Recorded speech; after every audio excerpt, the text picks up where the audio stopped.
A paz de Cristo e o amor de Maria, meus amigos e minhas amigas, caríssimos, amados de Deus. É uma alegria imensa estar aqui com você, apresentando mais uma edição do nosso podcast Gotas de Fidelidade.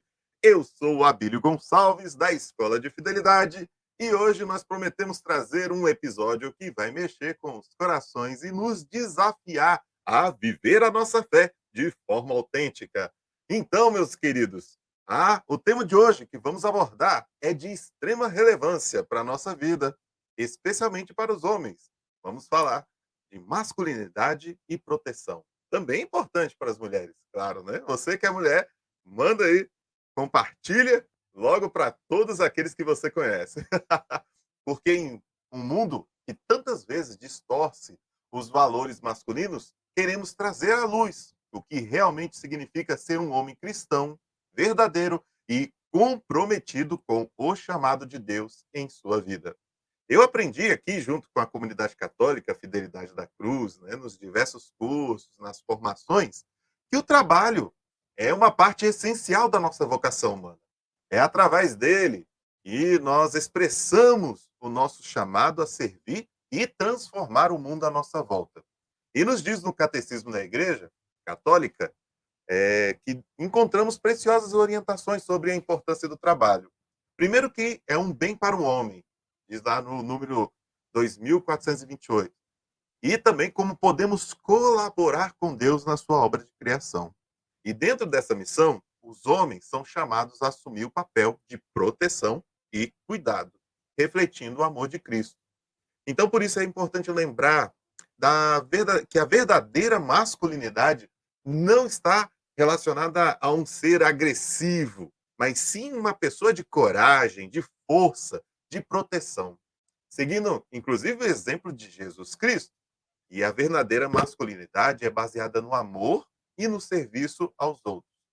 Um santo que nos inspira, né, nessa vocação é nosso querido pai na fé, São José. Ele, o humilde carpinteiro, pai adotivo de Jesus, que desempenhou seu trabalho com honestidade e diligência, protegendo e cuidando da sua família até naquelas dificuldades, né? Enquanto era ameaçado, ele fugiu com Nossa Senhora, mas na questão de proteção, não tinha outra maneira de fazer. E assim também nesse nosso mundo, em constante mudança e incerteza, nós temos uma busca, né, por essa segurança. Isso é compreensível, né? Todo mundo busca ter segurança. Porém, a nossa igreja nos ensina que a verdadeira segurança só pode ser encontrada em Deus. E nós, como cristãos, nós temos a confiança, depositar a nossa confiança na providência divina, sabendo que Ele está sempre conosco e nunca nos abandona. Um exemplo vivo dessa confiança em Deus, mesmo nos tempos mais difíceis, é nosso amado São João Paulo II, que nos ensina na sua vida a importância da oração e na confiança plena em Deus. Lembrando que ele passou por uma guerra, né, teve momentos difíceis na sua terra natal, né, com os nazistas e tudo mais. Então, gente, conhecer essa história desse santo nos dá uma alegria, uma força maravilhosa. Mas antes da gente seguir adiante, eu quero fazer alguns chamados especiais para que você seja fiel da cruz conosco. Primeiro, eu peço que você curta esse vídeo, deixa o like, compartilhem com seus amigos e familiares. Afinal, a evangelização é uma tarefa de todos nós, né? Todos somos chamados a realizar e cada pessoa alcançada é uma oportunidade de levar a luz do evangelho para mais corações sedentos. E não se esqueçam de se inscrever nesse canal, né, para não perder nenhum episódio novo e nenhum outro vídeo novo que nós postarmos no canal. E para aqueles que preferem acompanhar em áudio, também estamos disponíveis nas principais plataformas de podcast. E para ficar por dentro de toda a agenda da comunidade, todos os próximos eventos, atividades, formações, visitar o pessoal na casa de missão aqui em Brasília, você siga o Instagram, que é o @fidelidade.dacruz. E chegamos no momento tão esperado, que é chamar o nosso apresentador aqui para que ele possa fazer essa nossa introdução e manter aqui vocês com o nosso convidado. Então vou chamar o nosso queridão Fiel da Cruz, consagrado Vitor. Boa Cá noite. estamos mais uma vez, tudo bem? Tudo bom? Graças a Deus, mais um dia, Meu irmão. mais um podcast abençoado, graças a Deus. Se Deus quiser. Pois é. Então, meu irmão, eu vou ficar aqui nos bastidores, vou estar segurando as pontas aqui, qualquer coisa é só gritar aqui que a gente volta. Perfeito, é isso aí. Falou. Bom, então hoje nós vamos receber aqui mais um convidado ilustríssimo.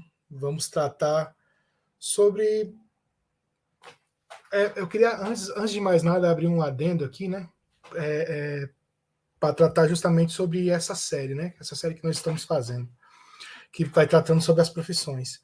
E aí a gente vai descobrindo esses desdobramentos, né? Vamos descobrindo o tanto que as profissões vão somando e vão mostrando para a gente que não é uma desculpa e nem é que a gente não pode fazer da nossa profissão uma desculpa para não servir a Deus, né? Que na verdade a nossa profissão ela deve nos atrair a Deus, ela deve nos levar a Deus. Essa é a função da nossa profissão. Então, se por um acaso a sua profissão está te levando para longe de Deus, alguma coisa está errada, né? A gente precisa parar e refletir para saber o que está acontecendo, né? Para saber o que está acontecendo, onde foi que a gente errou, onde foi que a gente precisa voltar e rever, porque é isso que a gente precisa saber, é isso que a gente precisa, como é que eu vou dizer? É isso que a gente precisa olhar e para onde que a gente precisa seguir. Então, vamos, sem mais delongas, receber o nosso convidado. Vamos chamar aí o Washington para participar conosco. Vamos nessa.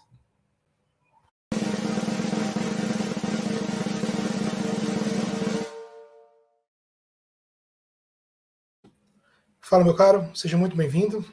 Boa noite, Vitor, muito obrado. Obrigado pelo convite. Patrícia estava conosco agora mesmo, mas ela caiu a conexão dela. Gente. Hoje vai ser aí. ping-pong. Glória a Deus, porque pensei que ela ia me abandonar. Não, gente, vamos tentar. Vai dar certo. Vai. É isso aí. Antes de mais nada, Washington, eu queria muito que você se apresentasse, né? Falasse para a gente um pouco da sua história, se apresentar mesmo você como pessoa, falar da sua profissão, falar quanto tempo tem que você atua na sua profissão e explicar um pouco para nós sobre você. Bom, novamente, boa noite, Vitor, boa noite, Paty. Muito obrigado pelo convite. Bom, meu nome é Washington Meirelles, sou pai, sou esposo, sou casado com a Thaís, pai da Sofia, da Clara e do João, e temos um bebezinho já no céu, Joaquim. Sou policial militar, terceiro sargento da Polícia Militar do Estado de Goiás. Sou formado em Direito, pós-graduado em Direito Penal, docência superior. Sou instrutor de armamento e tiro. Também leciono, né, algumas matérias na área do Direito. Atualmente não estou lecionando em nenhuma faculdade, mas já lecionei em algumas faculdades de Direito. E é isso. Esse sou eu. Maravilhoso, maravilhoso.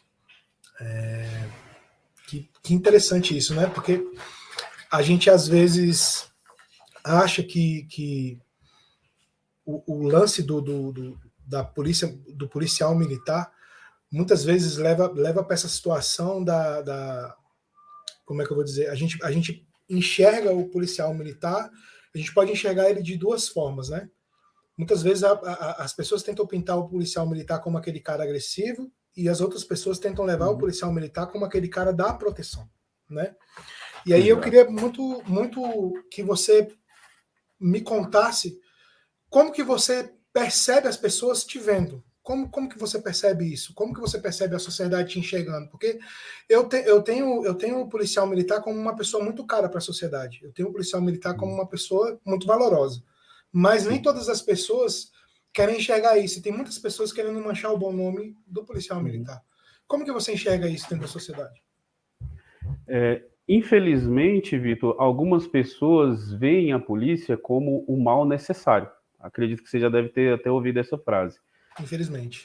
Quando a bem da verdade, nós somos o bem indispensável.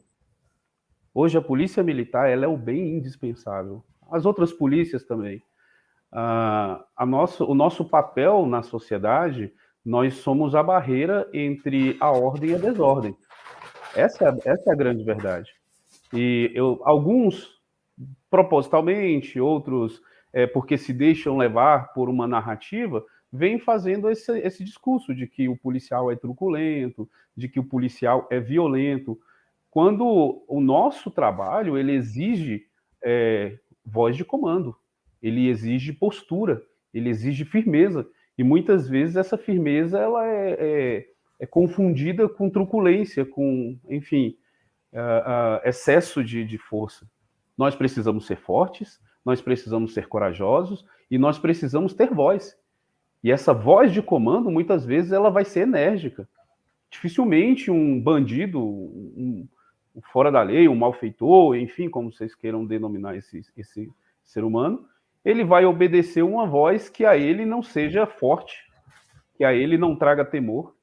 Então, nós, muitas vezes, nos utilizamos de força, né, de virilidade, de autoridade para poder, assim, exercer a nossa profissão. Mas, infelizmente, muitos desvirtuaram essa autoridade colocando como abuso, né, como excesso.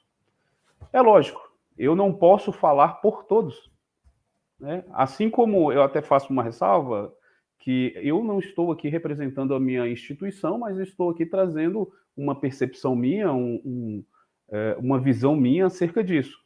A instituição em si, a instituição policial militar, ela tem o seu setor de comunicação que o faz com maestria, né? Então aqui eu só estou como o meu CPF, o Washington Meirelles. Perfeito. Não, mas é exatamente isso que a gente quer. A gente quer exatamente a sua percepção, porque a gente, enquanto homem, a gente quer justamente entender como que é essa percepção da pessoa física mesmo, né?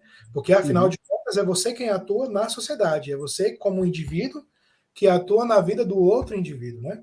É você quem traz essa percepção.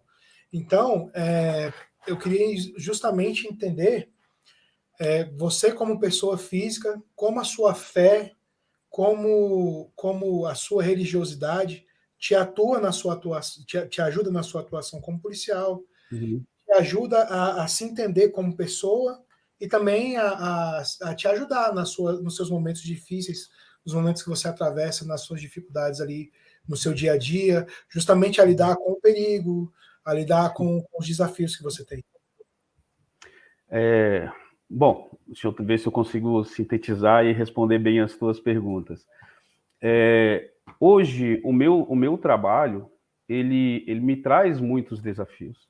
Ele me traz desafio como homem, ele me traz desafios como profissional, como um pai, como esposo.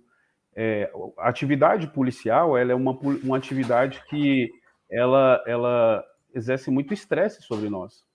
E nós não deixamos de ser homens, pessoas de carne e osso, quando nos tornamos policiais. Nós não viramos máquinas.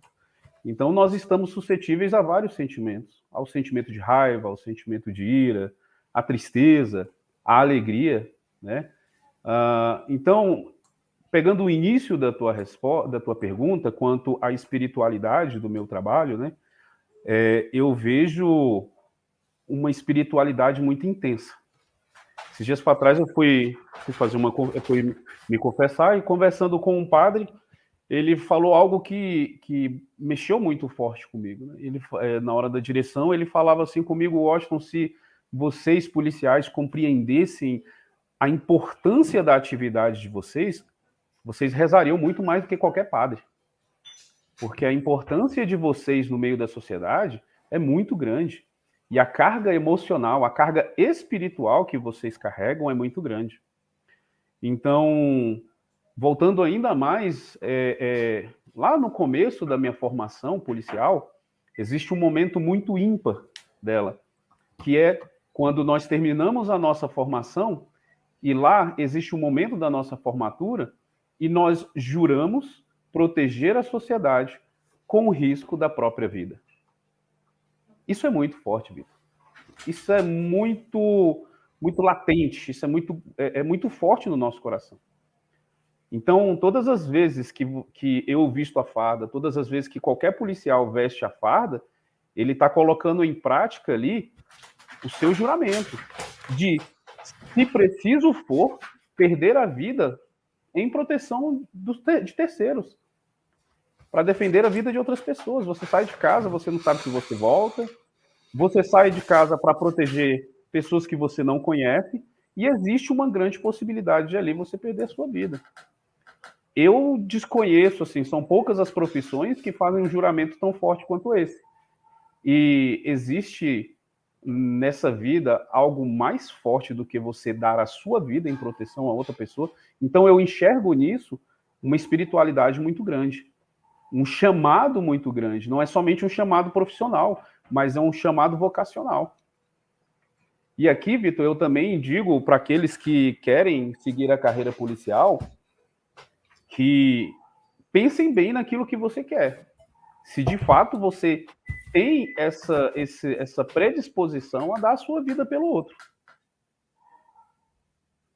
Acho que eu respondi um pouquinho do que você perguntou. Não, perfeito, é isso, porque eu imagino, inclusive, que esse seu viver em Deus, ele deve permear, inclusive, e deve influenciar a sua conduta, inclusive nas abordagens, inclusive nas situações de perigo ou desafio que você enfrenta, ou até mesmo quando a sua segurança está em risco, ou quando você precisa proteger alguma outra pessoa.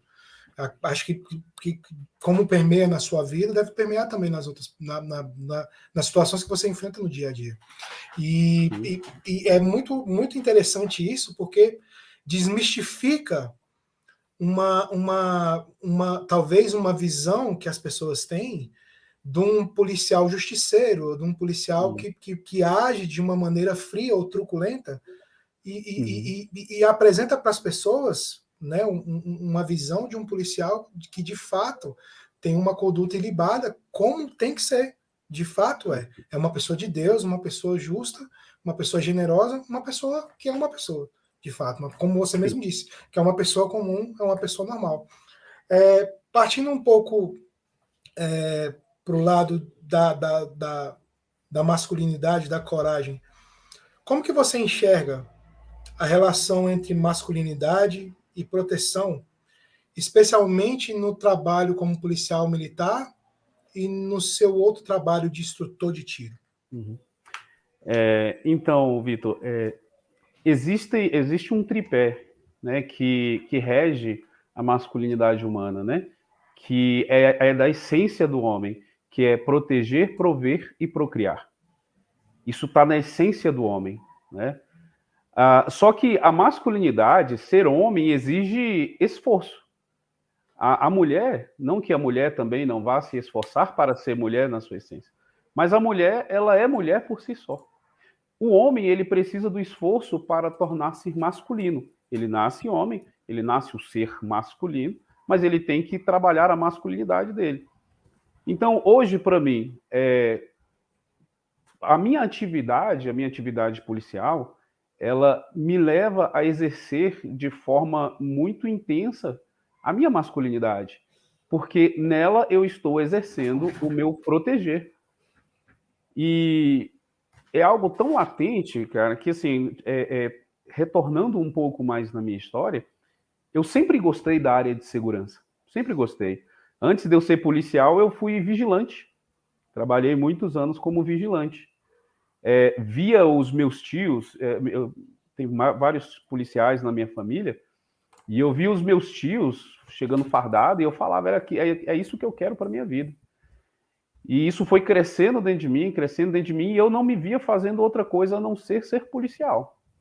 Entrei para a área da segurança a partir do curso de vigilante, atuei em algumas empresas como vigilante, me dediquei e, graças a Deus, consegui êxito na aprovação do concurso para a polícia. mas eu não vejo de forma alguma que esses temas estejam apartados. O trabalho na área de segurança e a masculinidade, muito pelo contrário, proteger é da essência do homem. O homem primitivo, o homem era quem saía para caçar, o homem é quem ia atrás da caça, do animal, o homem, ele também protegia, tem até um desenho que ele acho que hoje já está na terceira versão do desenho, mas a primeira em especial, ele é muito bacana, que eu até assistia com as minhas filhas, que é os Crudes. Não sei se você chegou a assistir esse desenho. Já vi, já. Então, eu gosto muito daquele desenho, cara, pela visão do pai. Ele chega a ser excessivo, né? Porque ele quer proteger a sua família de tal forma que ele, às vezes, não quer deixar a família sair e tudo, mas você vê na essência dele o desejo de proteger, de ter os seus ali, tanto que ele coloca eles dentro da caverna e ele não deixa sair em determinado horário para não se machucarem. E então às vezes a proteção pelo excesso, né? Às vezes a proteção pelo excesso. Eu tenho um lema que é o seguinte: no que diz respeito à segurança, peque pelo excesso, nunca peque pela falta. Às vezes o excesso vai poder sufocar um pouco, mas a falta ela pode ser perigosa. É melhor ter e não precisar do que precisar e não ter. Essa é a máxima que eu utilizo. Essa é a máxima que eu utilizo, inclusive, no que diz respeito ao direito de ter armas em casa, né? Tem gente que não quer ter. Tem gente que não quer ter, e isso eu respeito. Mas eu prefiro ter e não precisar do que precisar e não ter, né? Aí, entrando um pouquinho, você falou dessa questão da minha parte como instrutor. Eu vejo na parte de instrutor também um amor, eu tenho, na verdade, um amor muito grande pela instrução de tiro, porque é uma forma onde, além de eu fazer aquilo que eu gosto, eu estou ajudando as pessoas a se protegerem. É lógico que eu bato muito nessa tecla. Ter uma arma não necessariamente significa que você vai conseguir se proteger. Não necessariamente. Primeiramente, você precisa de treinamento. Ter uma arma em casa e não buscar conhecer o seu equipamento, não buscar conhecimento, como operar, como se defender com aquilo dali, é um instrumento que provavelmente possa até se virar contra você. Pode se servir, na verdade, de uma ofensa dentro da sua casa, né? E é um treinamento que precisa ser reciclado, constantemente atualizado, porque senão fica defasado, né? Ainda tem esse detalhe, né? Exatamente. A pessoa pensa que é só chegar ali, eu tenho e tá tudo certo. Exatamente. Então, com a facilitação ao acesso às armas pelo governo anterior, algumas pessoas pensaram, não, eu vou lá, eu compro uma arma de fogo, coloco ali em casa, tá bom. Cara, é ledo engano. A arma necessita-se de treinamento, necessita-se constantemente você estar se atualizando, buscando novos tipos de treinamentos. E quando se trata de armamento e tiro, cara, o universo de conhecimentos é vastíssimo, vastíssimo. Perfeito, perfeito. E esse lance do ser policial, você acha que isso complementou alguma coisa relacionada à sua masculinidade? Te fez ter alguma visão diferente? Isso te trouxe algumas habilidades a mais? Algum tipo de percepção a mais? Alguma coisa que você utiliza no seu dia a dia? Alguma coisa que você passa para os familiares, para os seus filhos, para sua esposa? Habilidades que você detecta, conselhos que você dá, isso interfere diretamente no seu dia a dia? Demais, demais. Na verdade, eu sou enfático em dizer que existe um homem antes, e um Washington antes e um Washington depois da formação militar. Desde respeito à disciplina e à hierarquia, de proatividade, eu me tornei um homem muito mais proativo, um homem de muito mais pulso, de muito mais iniciativa. E esse era um defeito muito grande que eu tinha, às vezes, de não querer enfrentar determinados assuntos, de não querer enfrentar determinadas dificuldades. Com a formação policial, com a formação militar, eu passei a ter muito mais coragem de enfrentar os desafios do dia a dia. Desde ter que resolver um assunto mais difícil, um assunto, enfim, que dependa muito de mim, há outras coisas mais simples. Então, a formação policial, a formação militar me tornou um homem muito mais concreto, um homem muito mais bem resolvido, sabe? E com relação a conhecimento, cara, nossa, demais. A formação policial, ela é desde uma formação técnica, quanto a saber manusear um armamento, quanto saber enfim, a lidar com o serviço policial como um todo, como também na formação humana. Nós temos muita formação humana lá dentro. Enfim, formação quanto, inclusive, relacionamento com minorias, tratamento dos mais variados aspectos nós temos. Então, a formação policial me ajudou a crescer em vários aspectos, em vários. Entendo. Que maravilha. E com relação à parte de conhecimento no âmbito da segurança, me deu um know-how gigantesco, cara. Gigantesco. Tanto que hoje além da instrutor de armamento e tiro e a atividade policial propriamente dita, eu faço algumas formações na área de preservação da vida, inclusive para públicos de faculdade, enfim, quem queira levar essa formação para o seu ambiente.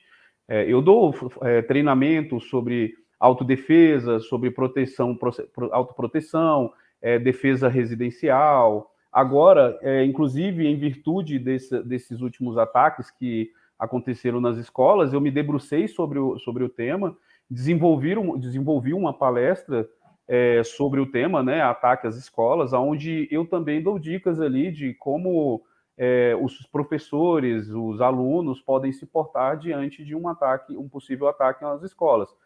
Me debrucei sobre o assunto, fui buscar, aqui no Brasil, nós ainda temos pouco material sobre o assunto, apesar de já ter muitos casos a respeito aqui no Brasil, mas o conteúdo americano está muito mais denso a respeito disso, até porque lá também tiveram muito mais casos do que aqui.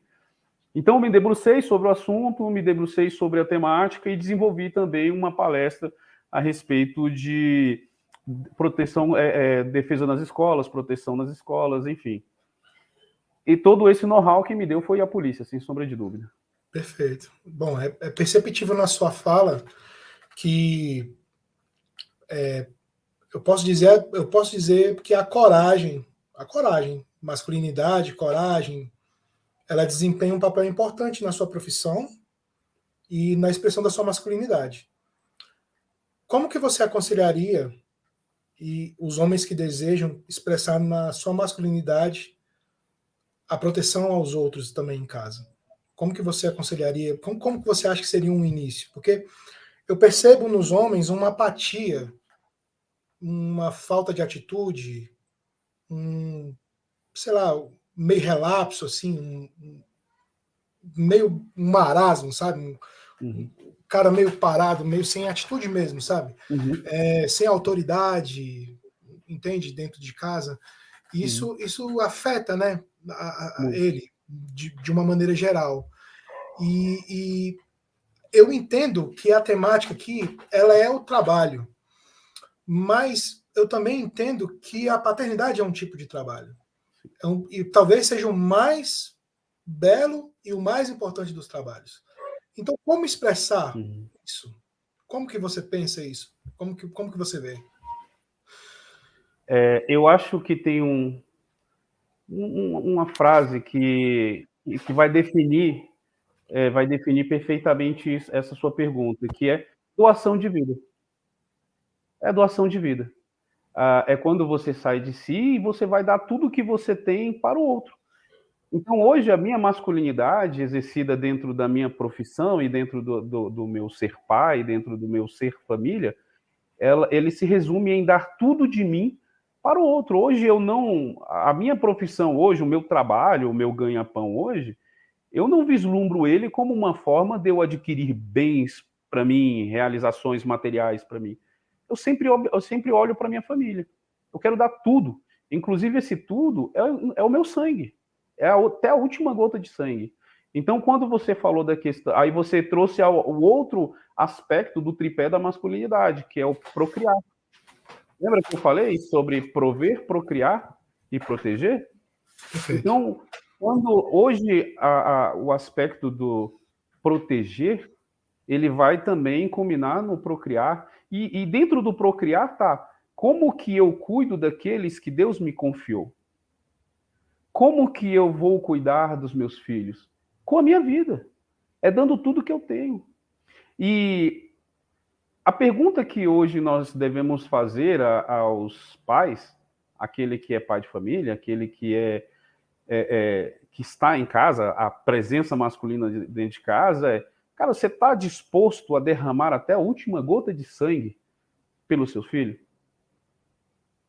Eu, Washington, dentro do meu exercício de paternidade, dentro do meu exercício de masculinidade, eu estou disposto, porque se eu saio da minha casa para dar a minha vida, né, existe o risco da minha vida por pessoas que eu não conheço, quiçá para as pessoas que estão dentro da minha casa, pelos meus filhos, pela minha esposa, pelo meu lar. Algumas pessoas deturpam aquela passagem que está lá em Efésios, né, a carta aos Efésios, quando diz assim, mulher sede submissa aos homens, não é? As feministas, então, odeiam essa frase. Mas se ler lá embaixo, um pouco mais embaixo, vai ver que está lá. Homens, amai as vossas esposas como Cristo amou a igreja. E como que Cristo amou a igreja, cara? Foi derramando o seu sangue, foi dando a sua vida, foi dando tudo de si. Então, como que hoje um homem vai exercer a sua masculinidade dentro da sua casa? É amando os seus, amando aqueles que estão dentro da sua casa, como Cristo amou a igreja, dando tudo de si, derramando até a última gota de sangue. Trabalhando arduamente, todos os dias, olhando para aqueles que estão dentro da sua casa. E nesse sentido, existe 3 momentos aí. O seu sair de casa para trabalhar e o seu retornar em casa depois do trabalho. Mas existe o meio aqui, que é o processo, né? Como que você viveu o processo de sair de casa e retornar para casa? Às vezes nós saímos de casa para proteger os outros, para dar a nossa vida para o outro, aí ali você se estressa, ali você é desafiado, ali você tem medo, ali você passa por perigo, ali você se anima, enfim. Então aqui você vive uma gama de sentimentos que de repente você vai culminar na forma que você vai chegar em casa, né? Aí você sai da sua casa porque você tem o intuito de trazer o melhor para aqueles que estão do seu lar, mas quando você chega nervoso, você chega bravo, você não dá carinho, você não dá atenção. Do que serviu toda aquela tua doação lá na rua se você não consegue vir para casa e amar os seus como eles precisam ser amados? Não significa dizer que você não vai chegar em casa cansado. Não significa dizer, olha que bonito, né? Quando eu chego em casa e encontro os meus filhos de braço aberto, passa todo o cansaço. Não passa, eu estou cansado do mesmo jeito. Eu vou estar cansado do mesmo jeito, não passou. Não passa Mas mesmo. eu preciso, nesse momento, sair de mim. Eu preciso, nesse momento, deixar o meu cansaço para, deixa eu dar uma atençãozinha aqui. Deixa eu abraçar meu filho, deixa eu perguntar para minha mulher, deixa eu dar um beijo na minha mulher, deixa eu perguntar como que foi o dia dela, como que foi a escola das outras crianças. Eu acho que isso é masculinidade, cara. Perfeito, perfeito. É perceptível que o seu trabalho enquanto policial, ele gera uma mudança positiva na vida da sociedade. Um trabalho de um policial bem feito, claro, vai trazer segurança, segurança vai diminuir criminalidade, o que vai gerar resultados positivos para a sociedade. Mas eu acredito que você consiga perceber um resultado imediato e consiga testemunhar com os próprios olhos, através da instrução de tiro, a mudança na vida das pessoas. Você consegue relatar algum fato em que você pegou e através da instrução de tiro, você percebeu uma pessoa de um jeito quando entrou, e quando ela saiu, ela teve mais confiança através daquela habilidade de proteger a família? Tem, demais. Nossa, são muitos os relatos. Mas eu vou trazer um em especial. Eu fui dar um curso de tiro lá em Goiânia. Foi um curso básico de tiro, o primeiro contato com arma de fogo. E tinha uma menina lá que ela era casada com um policial federal. E ele, inclusive, estava lá na instrução de tiro. Mas ela estava muito nervosa. Muito, muito nervosa. Então, desde os primeiros momentos e tudo, eu notava o nervosismo dela. Inclusive, quando nós, instrutores, notamos alguém que esteja muito nervoso durante a instrução, o nosso olhar sobre aquela pessoa até muda um pouco. Porque, infelizmente, existem casos de suicídio dentro da linha de tiro. Então, ela me chamou mais a atenção por conta do nervosismo e tudo. Quando nós íamos fazer exercícios com arma fria, ela estava muito nervosa, que a mão pingava de suor. Aí eu falei, não, peraí, eu vou ter que tirar essa menina de um canto e conversar com ela e tentar entender o que está causando tanto nervosismo dela, ao ponto dela não conseguir pegar na arma. Aí chamei ela no canto e fui conversar com ela, e ela me explicou que o marido dela já tinha por diversas vezes tentado dar instrução para ela de tiro. Ele achava muito importante porque ele tinha arma em casa e ela precisava aprender a manusear. E ela foi explicar que o pai dela era militar, que o pai dela tinha muitas armas em casa, ele tinha um quarto repleto de armas.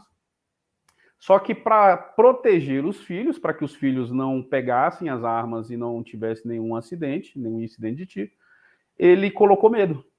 Desde muito pequenos, ele colocou muito medo nas crianças relacionado à arma. Então, ele fez o pai dela fez um desserviço nela, ao ponto dela, sempre que chegava próximo de uma arma de fogo, se sentia muito nervosa. Diante disso, então, a instrução foi mudando, principalmente com relação a ela, tentando passar para ela o tempo todo que quem domina o armamento é ela, que ela não precisa ter medo do armamento, que o armamento por si só ele não faz absolutamente nada, que é necessário alguém por trás, que a forma como esse alguém que está por trás manuseando essa arma é o que vai ditar como essa arma vai reagir, e que todo aquele medo que o pai dela colocou nela, nesse momento, ela poderia, através do conhecimento, perder todo esse medo. E assim foi feito, E olha que interessante, nós tínhamos um troféu que nós, no final da instrução de tiro, após o tiro prático, nós fazíamos uma disputazinha com 10 disparos ali, o que conseguisse acertar mais disparos ganhava um troféu. Ela ganhou o troféu. E eram 25 alunos, e ela ganhou o troféu. Aquela mulher saiu dali radiante, cara.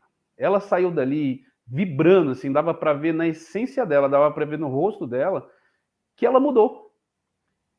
Então, o trauma que o pai dela tinha criado, o medo que o pai dela tinha criado, inclusive isso mudou no relacionamento. A princípio, eu posso deduzir que mudou no relacionamento dela com o marido, porque ela inicialmente tinha as dificuldades lá com relação ao armamento por conta do marido, então eles conseguiram, inclusive, aí estar mais próximo, acredito eu. Mas essa mulher saiu dali muito mudada. Então, ver que, por meio de uma instrução de tiro, você consiga tocar na história da pessoa, você consiga entrar na vida da pessoa, e isso, eu estou te contando um exemplo, eu posso dar vários outros exemplos. Isso é muito gratificante. Ver que, por meio de uma instrução de tiro, que, cara, quando que você vai ver espiritualidade nisso? Mas eu consegui enxergar. Para mim está muito claro, porque você transformar a vida de uma pessoa é levar Deus para a pessoa, cara. É isso. Se você conseguiu através do seu talento transformar a vida de uma pessoa, você conseguiu resgatar ela de um trauma antigo. Poxa, se ela paralisava diante de uma situação e agora ela simplesmente não tem medo mais, é isso. Você conseguiu o objetivo de transformar a história dela. E a partir daquele momento não existe mais trauma. Isso é lindo, né? É bonito de ver. É uma situação, porque você jamais imaginaria que uma história com arma de fogo o negócio é tão subversivo, né? Porque a arma de fogo ela sempre foi vista como agressão e não como proteção, né? Sempre tem essa pecha, né? Da agressão. A arma de fogo ela foi feita para matar, não para proteger. Então, isso foi trabalhado dentro do imaginário da população de maneira tal que você não consegue enxergar de outra forma, né? Automaticamente você atribui isso. Da mesma maneira como a coragem, a masculinidade, né, o brio, ele é visto como machismo. Uhum. E hoje em dia você pegar e trabalhar isso, até mesmo a nossa compreensão de masculinidade, ela se molda com o tempo. Você acha que a sua percepção e a sua compreensão de masculinidade, ela evoluiu de acordo com o tempo, de acordo com os seus estudos? Muito, muito. Inclusive, bem recentemente, eu tive o grande prazer de me consagrar a São José, né? A partir do início do nosso trabalho com o Virtus, né? Que é um projeto que eu, o Vinícius Coimbra e o Cadu Alencar, nós criamos justamente visando ajudar os homens a trabalhar a masculinidade, né? O resgate da masculinidade segundo o coração de nosso Senhor Jesus Cristo. Então, quando eu entrei no projeto com os meninos, logo eles fizeram a proposta de nós fazermos a consagração a São José, e não existe um espelho de masculinidade maior do que São José.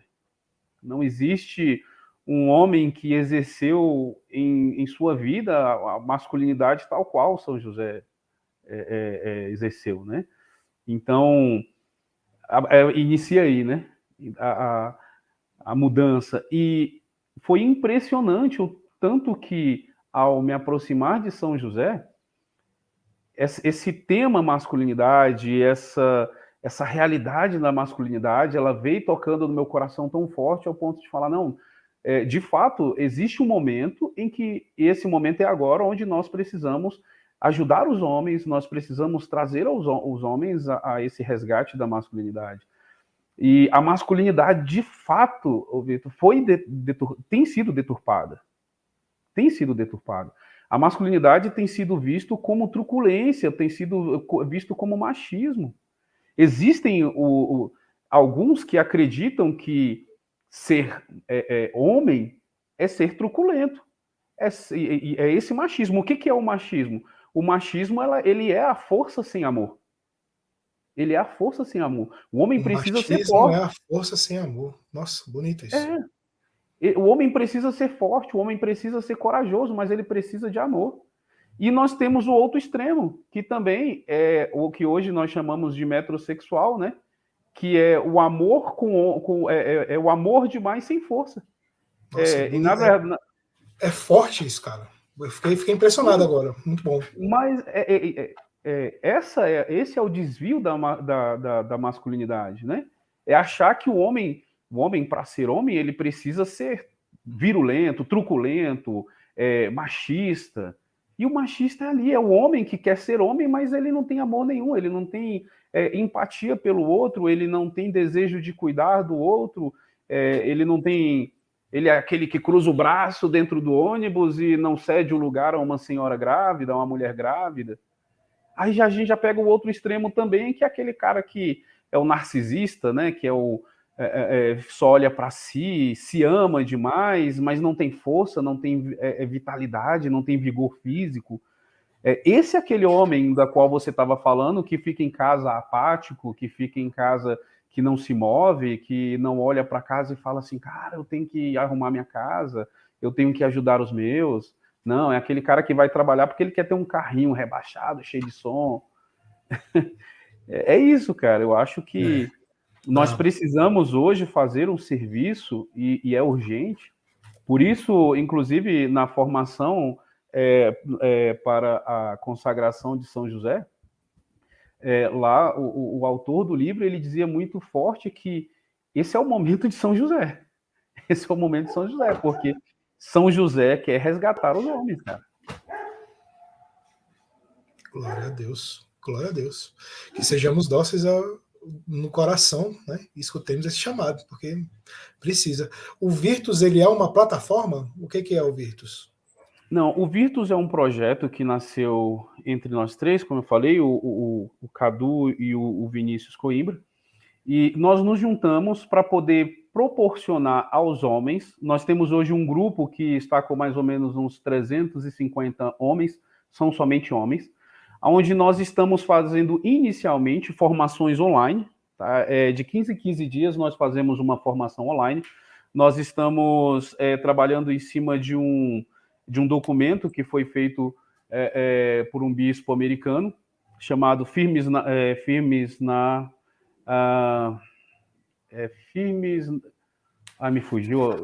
Trincheira, né? Firmes na Trincheira.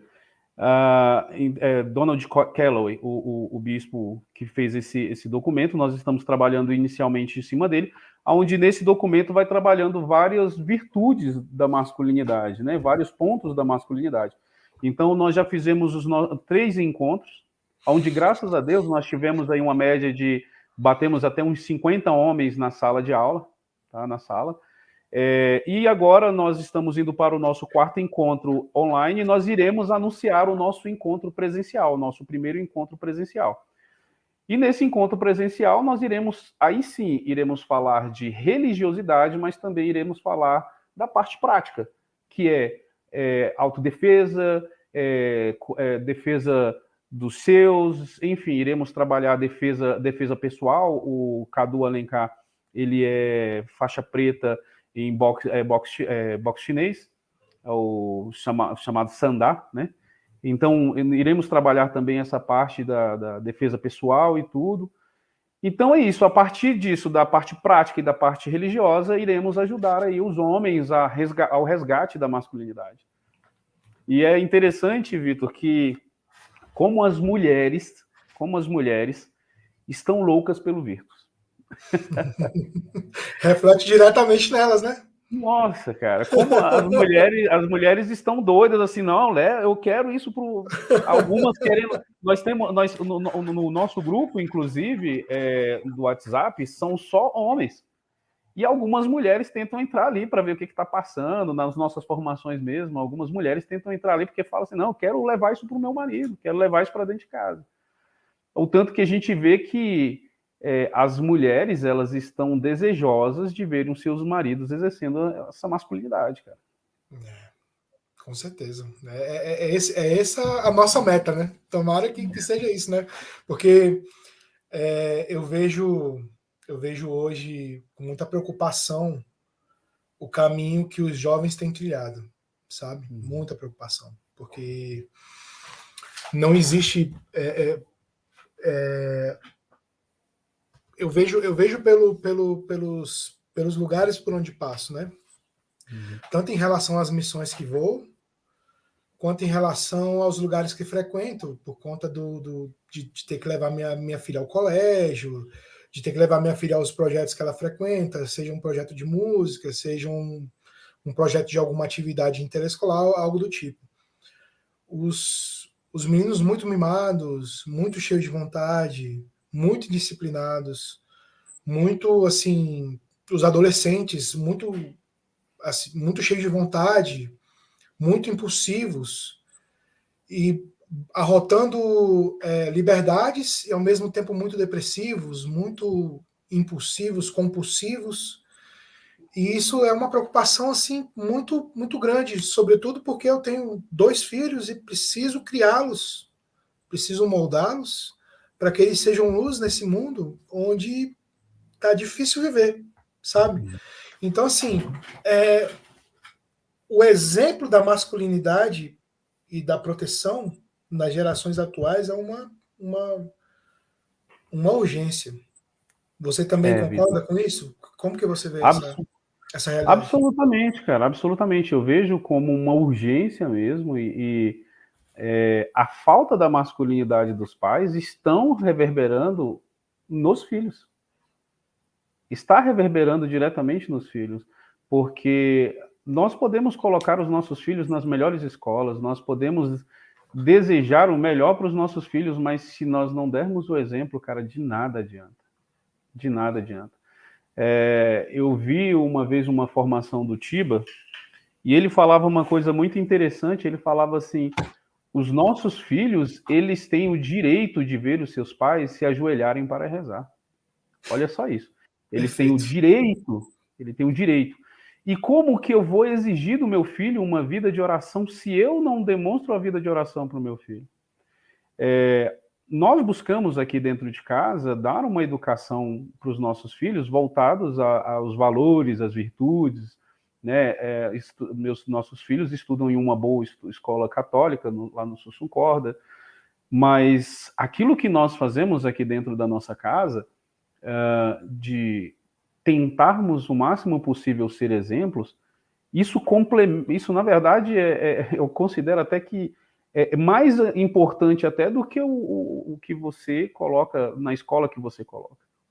Então, eu acho que os pais hoje precisam fazer uma reflexão sobre como que os seus filhos são hoje, que provavelmente isso vai ser reflexo daquilo que você é dentro da sua casa. Como que você tem sido como pai, como que você tem sido como mãe. Então, poxa, eu vou exigir do meu filho que ele tenha um comportamento na igreja, que ele tenha uma vida de oração, que ele seja um católico fiel, um praticante, mas eu não vou, eu quero que o meu filho... E isso é muito interessante, que isso acontece demais, de pais brigarem porque o filho não quer ir para a catequese na paróquia, mas o pai não tem frequentado a missa, é porque é aquele pai que quer fazer o ritual, né? Precisa fazer a crisma, a primeira comunhão e tal, mas ele não vai para a missa, e ele quer exigir do seu filho que ele vá para a missa. Então, a maior fonte de educação é o exemplo. E eu vou te dar um exemplo bem claro disso. Eu tenho um filho de 1 ano e 5 meses, o João. Nós sentamos à mesa para fazer as nossas refeições e nós temos o hábito de sempre orarmos antes de comer. A hora que nós vamos fazer o sinal da cruz, o João já junta as mãozinhas para rezar. Ele já junta as mãozinhas dele. Hoje eu fui buscar a Clara na escola, levei o João, a Clara e a Sofia na escola. Para você ir para a sala da Clara, você passa pela capela. E aí a gente faz a reverência a Jesus, né? Faz a genuflexão. E o João, ele se ajoelha junto de mim, um menino de 1 ano e 4 meses, 1 ano e 5 meses. Exemplo. Mas ele faz pelo quê? Pelo exemplo. É pelo exemplo, cara. Não adianta eu querer achar que o meu filho vai ter uma vida ordeira, uma vida organizada, se a organização não parte de mim. E aqui dentro da minha casa, a primeira coisa que eu faço, quando eu desperto, quando eu acordo, é arrumar a minha cama. Porque isso para mim traz ordem, traz organização. E isso as crianças já começam a copiar. Acordar de manhã, a primeira coisa que vai fazer é arrumar a sua cama. É exemplo. Eu estou dando isso um exemplo muito pequeno, mas para mostrar que essa urgência que você falou, essa preocupação com relação a como os jovens estão hoje, isso se reflete diretamente com o exemplo que os filhos estão tendo dentro de casa. É isso. É isso. Eu acredito que na sua realidade de trabalho, uma atividade sua, ela complementa a outra, né? Então, sua atividade policial complementa a sua atividade de instrutor, sua atividade de instrutor complementa a atividade que você vai no Virtus, né? E uma coisa vai agregando a outra. Como que você enxerga essa simbiose? Como que você enxerga isso acontecendo? Quais as habilidades que você acha que você consegue levar de um lugar para o outro? E como que você acha que essas atividades se complementam em si? Como que você consegue ver essas atividades se encaixando uma na outra? Como que você consegue perceber isso? Olha, dentro das minhas duas atividades, seja a policial, seja a de instrutor de tiro, não que uma mulher não vai exercer isso também. Nós temos policiais femininas e temos instrutores femininas. Mas eu digo, na minha realidade, eu preciso de uma da outra, eu preciso exercer ali a minha masculinidade no meu trabalho policial, então, quanto à minha postura, quanto à forma que eu abordo, a forma que eu exerço a minha profissão, a minha masculinidade ela está o tempo todo sendo colocada em serviço. Na parte de instrução de tiro, da mesma forma. E o conhecimento que eu tenho quanto à polícia, eu sempre vou levar para a minha instrução. E o conhecimento que eu tenho quanto instrutor, ele vai aperfeiçoar ainda mais aquilo que eu sou, aquilo que eu tenho, o meu instrumento de trabalho, o segundo instrumento, né? Porque o primeiro sou eu quanto policial. Eu, quanto homem, meu corpo é o meu primeiro instrumento. E o segundo instrumento, a minha arma de fogo. Então, um policial que não atire bem, um policial que não conheça bem do seu armamento, ele corre sério perigo. Infelizmente, nós temos isso. Alguns que acreditam que se formou na academia e que já está tudo bem, que já conhece bastante. E não procura tanto treinamento. E com relação ao Virtus, quando eu sentei com os meninos para falar, né, com relação ao Virtus, eu falei para o Vinícius algo, fui bem claro para ele: olha, eu não tenho muito a oferecer. Quem sou eu? Eu não tenho muito a oferecer. Mas aquele pouco que eu tenho, da minha masculinidade, da minha experiência de vida, eu coloco à disposição para poder ajudar. Então, uma coisa vai se casando, vai se encaixando muito bem com a outra. E uma das coisas que me ajuda muito no meu trabalho quanto policial é a minha postura. Como que eu exerço, então, a minha fé, a minha religiosidade dentro do meu trabalho? Na minha postura. Nem sempre as pessoas elas irão pela pregação, mas elas irão, às vezes, pelo exemplo de vida. Elas irão, às vezes, pela sua postura. Então, quando você se demonstra ali junto aos seus amigos que você é um homem fiel ao seu casamento, que você é um homem fiel aos seus valores, que você é um pai dedicado, um pai amoroso, isso acaba mexendo, isso converte, isso muda valores, isso muda corações. Então, eu quero estudar mais. Minha esposa fala muito para mim sobre José Maria Escrivá, sobre o dia a dia, né? O seu servir a Deus no dia a dia, a sua prática religiosa no dia a dia. Então, eu acredito que hoje, dentro do meu aspecto, do meu âmbito de trabalho, aos meus amigos, eu evangelizo muito mais por aquilo que eu demonstro ser. Não somente pelo... É lógico que sempre que eu tenho uma oportunidade, eu falo de Deus aos meus amigos. Nós temos o costume de, sempre antes de sair para a rua, nós fazemos uma oração, e sempre que eu posso, eu faço a oração.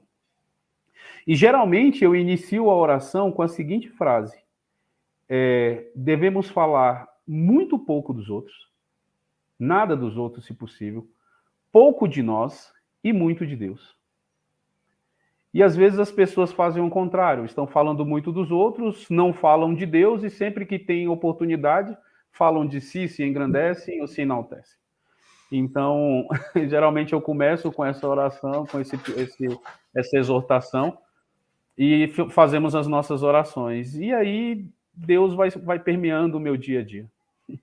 A minha pergunta ela veio nesse sentido porque você, como católico, você deve ter uma visão sobre a morte. E você deve lidar, acredito eu, de uma forma muito realista sobre a morte, né? Sim. E já deve ter enfrentado alguma situação, imagino eu, que deve ter passado por esse tipo de situação. Sim. E eu acredito também que você deve ter conhecido policiais, alguns policiais que exercem sua fé e outros que perderam a fé, né? Uhum. Qual mensagem que você acha que você gostaria de deixar para eles hoje? Ou a maneira, eu entendo que a maneira como você vive já impacta. Uhum. Mas o que você gostaria de dizer para eles hoje, se eles tivessem a oportunidade de estar vendo esse podcast agora? E através da sua fala, poder reconsiderar isso. Primeiramente, que nós não somos donos da vida, né? Nós não somos senhores da vida. Tanto a nossa vida quanto a vida dos outros não pertencem a nós. Pertencem a Deus. E a Deus cabe o dia de tirá-lo, o dia de tirar a nossa ou de outra pessoa. Como você falou, o nosso serviço policial, ele ele nos coloca muitas vezes diante disso. Às vezes nós vamos numa ocorrência e essa ocorrência é o encontro de um cadáver, é um homicídio, alguma coisa, ou às vezes nós podemos nos encontrar em determinadas ocorrências onde há troca de tiro e ali existe um resultado morte, né? Esse é uma questão bem complexa que, de fato, ela mexe muito com a nossa fé. O que nós não podemos é perder a centralidade em Deus, que a Deus pertence a vida, que somente a Ele pertence a vida. E que se você for utilizado, de repente, como um instrumento, e naquele momento, naquela troca de tiro, um indivíduo venha a perder a sua vida, novamente, você não é senhor da vida. Quem é senhor da vida é Deus.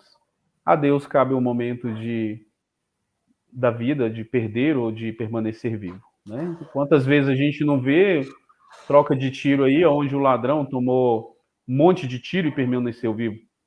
Às vezes uma troca de tiro onde o policial leva um tiro e morre, ou vice-versa. Não somos senhores da vida, não somos donos da vida, a vida pertence a Deus. Essa é a grande questão, e que o nosso coração possa estar tranquilo, reconciliado com Deus, se em algum momento, pela atuação, houve o resultado morte. A legítima defesa, ela nos é amparada, inclusive, pelo próprio catecismo da Igreja Católica, onde trata da legítima defesa.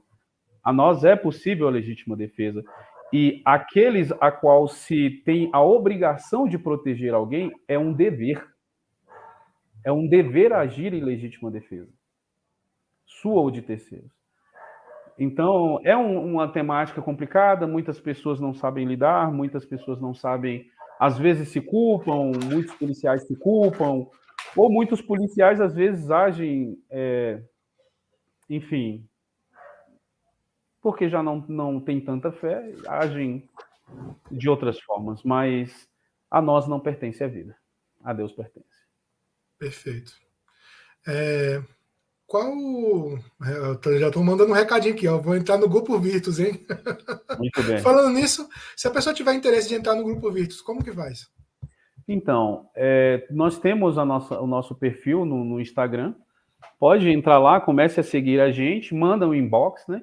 Que nós temos o nosso grupo no WhatsApp, da qual também, caso a pessoa entre lá em contato com a gente já adiciona a pessoa no grupo e aí essa pessoa começa a participar ali das formações já com a gente.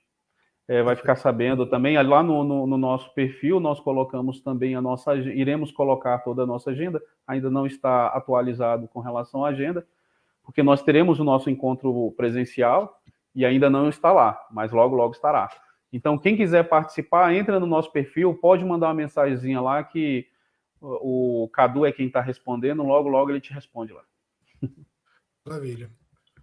A gente já está quase se aproximando do final e eu tenho mais duas perguntas para você. Passou rápido. Passou rápido, né? Foi realmente muito agradável, foi uma alegria. Você tem o perfil o Abel está perguntando aqui qual que é o perfil do Virtus, você sabe de cabeça? Só procurar lá, @Virtus, vai conseguir encontrar. Tá, perfeito. Eu tenho, aqui passou rápido mesmo, eu estava voltando aqui para o nosso assunto, né? Passou realmente rápido. E eu queria para finalizar, fazer duas perguntas. Qual é a visão que a sua família tem a respeito da sua profissão? Cara, isso é muito bacana, assim, porque hoje a minha família me enxerga como um herói, né? Então, eu vejo uma admiração muito grande, assim, da minha mãe, da minha irmã. Minha mãe, é lógico, né? Coração de mãe sempre se preocupa muito, né? Mas ela também tem um baita orgulho, assim, pela minha trajetória profissional. Eu hoje sou o 3º sargento e fui promovido a 3º sargento por ato de bravura. Além das ocorrências que, enfim, envolvendo a área policial propriamente dito, já tive 2 salvamentos em serviço. Em um deles eu tive a graça de estar no lugar certo, na hora certa, e conseguir salvar uma garotinha, que o nome dela é Lorena. Até hoje o pai dela me liga, já tem alguns anos esse evento. E a garotinha estava quase morrendo, né?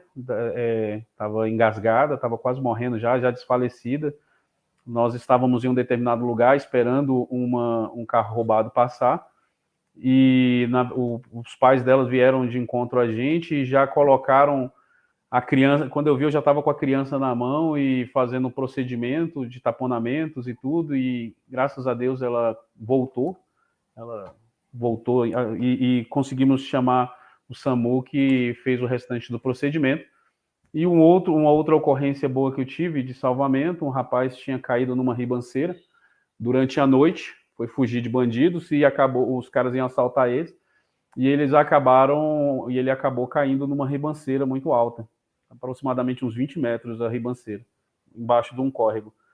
E logo de manhã ele conseguiu o sinal de celular, ligou para a nossa viatura, e nós fomos lá, conseguimos descer, utilizando cordas, rapel, e conseguimos resgatá-lo, né? Acionamos o corpo de bombeiros. Inclusive, essa ocorrência nos deu uma medalha. Então, a minha família acaba me vendo como um herói, né?